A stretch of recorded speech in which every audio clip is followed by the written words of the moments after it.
My name is Vasudha Tyagarajan. I'm a law student, actually. Firstly, I would like to thank you for giving us such an informative talk on terrorism and Islam. My question is, what do you think is the reason for the sudden increase in the number of terrorist organizations which are basically Islamic and they fight in the name of Islam? And since you say that Islam is giving the guidelines is that women, children, elderly people shouldn't be injured or killed, but there have been various bomb blasts and killings of women and children. What do you think is the reason for that? Thank you. The sister asked a very relevant question, that what is the reason that there's increase in terrorist organization among the Muslims and so many bomb blasts, and especially when Islam says you should not kill children, etc. What is the reason? And that's a very good question. Personally, tell you again that personally I haven't met and interviewed any so-called 100% hardcore terrorists. I haven't met. But I can give the reasons, the logical answers why such thing may be happening. Number one, some people may really be terrorizing the innocent people. Some Muslims may be on the wrong track. They may not be following the guidance of the Quran. Like you have black sheep in every community. One of the number one terrorists of human history, who it is? It is Hitler. He has incinerated 6 million Jews. So can I blame Christianity for that? Hitler was a Christian.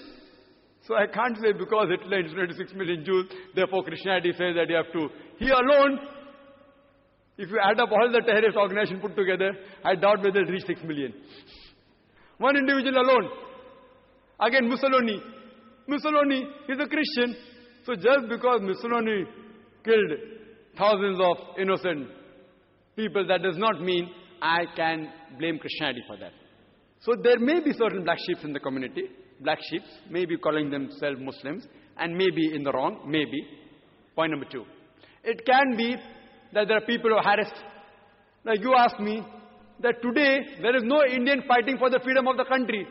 Do you find any Indian fighting for the freedom of the country? No. But 100 years back there were several. So if you ask me, Brother Zakir, why did 100 years back there were many Indians fighting for the freedom? Because the British government ruled India. That's the reason people are fighting for their freedom. Today the British government has gone back. So no one is fighting for the freedom. So maybe these Muslims may actually be harassed. They may be being harassed.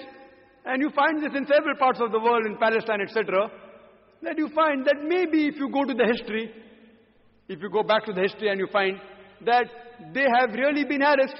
And if no one is coming out to help them, they are resorting to whatever means they have. Like the example which is given in the Bible, David and Goliath. The stone was sufficient. So, who's to blame? We are to blame.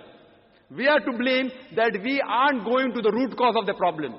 If there's a terrorist organization, we have to go and really find out what is the reason that they have resorted to terrorism. The only way we can solve this problem. Just by killing them, these terrorists, it will not solve the problem. If you kill one, there will be 10 emerging. What we have to do, we have to go and find out what is the reason. Why are you resorting to this method? We have to go back to the root cause. It is like giving the example of Palestine. When Hitler incinerated 6 million Jews, the Jews were kicked out from Germany. And the Palestinians, they said, Ahlan wa sahlan, you are our cousins, come and join us. It is like I tell a stranger that if you have a problem, come and stay in my house. After a few years, he kicks me out of the house. And when I start making a noise outside my house, that see, these people have entered my house, so you call me a terrorist. Am I a terrorist? I have welcomed a person as a stranger, just as a human brother. I got him to the house.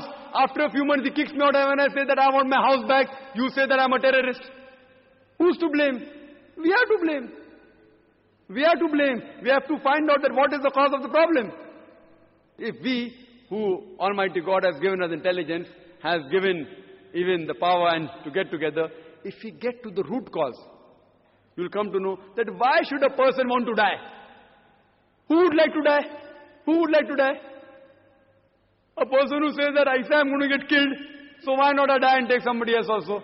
So if you ask the psychologists, they will tell you the root cause is we have to go and ask these people that why are you doing all this? And many times we'll find out that the truth is lying behind it. And the truth is that they may be being harassed, and some people may really be terrorists. Some people may be terrorizing the people for money, some people for fame, some people for politics. So I do agree, sister, that but majority what I feel, that they are being troubled, whether it be Muslims, whether it be Hindu, whether it be Christians, there has to be a backlash. If a person cannot bear whatever torture that is undergoing, he resorts, the psychologists say, and I am a medical doctor, I have done my studies in medicine, they have to retaliate.